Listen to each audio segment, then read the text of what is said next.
Hey everyone, welcome back to Echo POV on Easy English Echo. I'm Luke. And I'm Lily. Two friends, two very different opinions, and one calm debate. Today's spicy topic, marriage or staying single. What's the better path? I'll say it straight. I'm team single. More freedom, less stress. And I'm proudly team marriage. Love, partnership, and stability. Stability? Or chains politely decorated with rings? Chains? More like roots that help you grow stronger together. Stronger, maybe.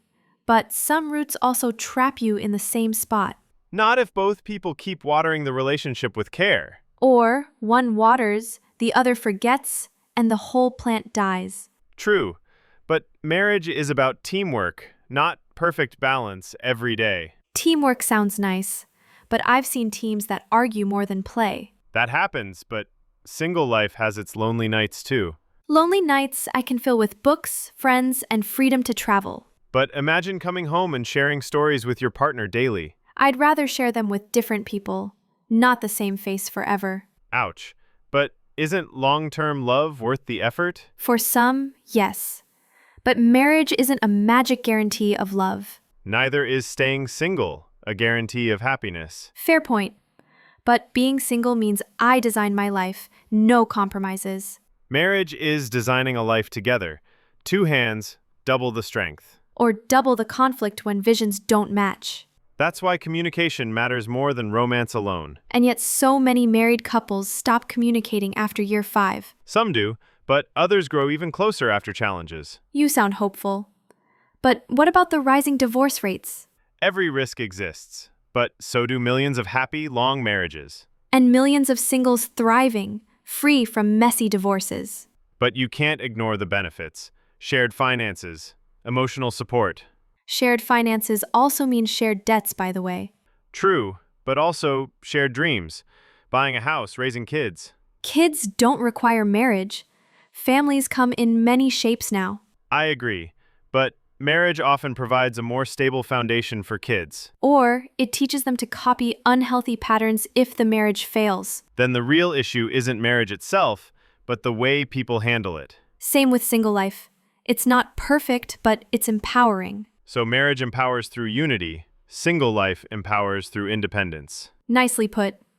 But my vote stays with independence. And mine with partnership. Do you think one choice is truly better? Or just better for different people? Maybe both. Some thrive in love, some thrive solo. Exactly. But society still pressures people into marriage. While sometimes it pressures people into staying independent too. True, modern culture celebrates single and proud. And old culture celebrates married and settled. Two cultures pulling in opposite directions. Which makes this debate even more interesting. And makes boundaries and expectations the perfect topic for part 2. So, boundaries? That's where single life feels lighter to me. Boundaries exist in marriage too, you know. Healthy couples set them. Maybe, but in marriage, boundaries often get blurry. Only if partners ignore respect. Clear communication keeps lines strong. Respect, sure, but what about expectations? Society still piles pressure.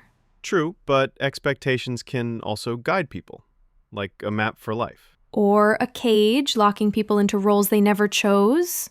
That's fair. Still, partnership can soften life's toughest edges. And independence can prevent your edges from being erased. But think about trust. Marriage offers security in knowing someone has your back. Unless that trust is broken, then it becomes a prison of disappointment.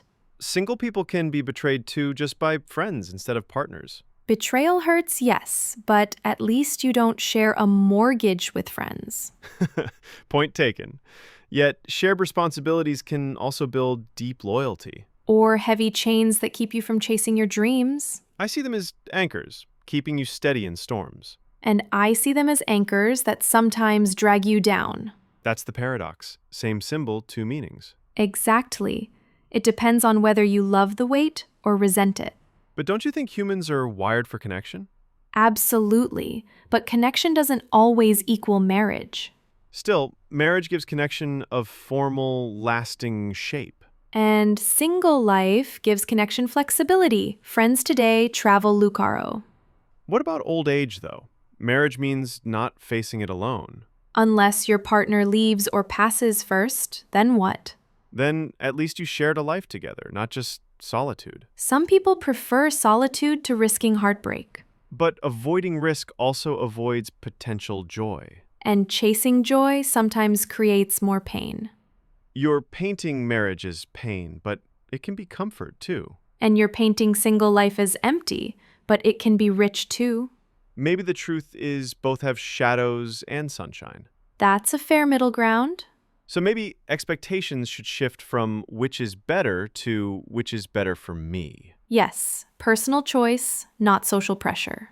But pressure still exists. Family gatherings full of when will you marry? Or when will you settle down, as if single life is unstable. And yet, some people pressure singles to avoid marriage, calling it outdated. So no matter what, someone's voice is in your ear.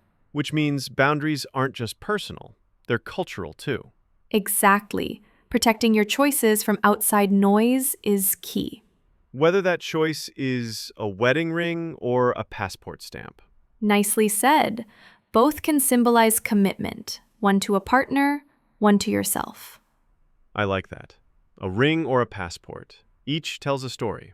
And no story is authentically superior? Then the debate isn't really about rules, but about values. Right. And values lead us straight into part 3. We've talked about pressure, rules, and expectations. But let's get personal. Sure. I'll admit, I imagine myself happiest building a life with someone. And I picture myself happiest designing my life solo. What draws me is the idea of partnership, two voices shaping one journey. What draws me is independence, one voice shaping a flexible journey. I love the thought of small rituals, cooking dinner together, movie nights. I love the thought of random choices, spontaneous trips, solo hobbies. Doesn't sharing amplify joy? Like double the laughter in one room. And doesn't freedom amplify joy? Like no limits on your dreams. But dreams can also grow bigger with two incomes and two ideas. Or they can shrink if compromise cuts them in half. True, but sometimes compromise creates stronger outcomes than stubbornness. And sometimes stubbornness protects your vision from dissolving. Do you think we secretly fear the same thing? Losing ourselves? I think so. Marriage risks losing individuality. Single life risks losing intimacy. Well said. So both paths carry a cost and a gift. Exactly. It's a trade. Safety for freedom, freedom for safety. Which side do you think people regret more? Honestly, people regret both. Some regret marrying, some regret staying single. Then regret is less about the choice, more about how you live it. I agree. A single person can live fully. A married person can too.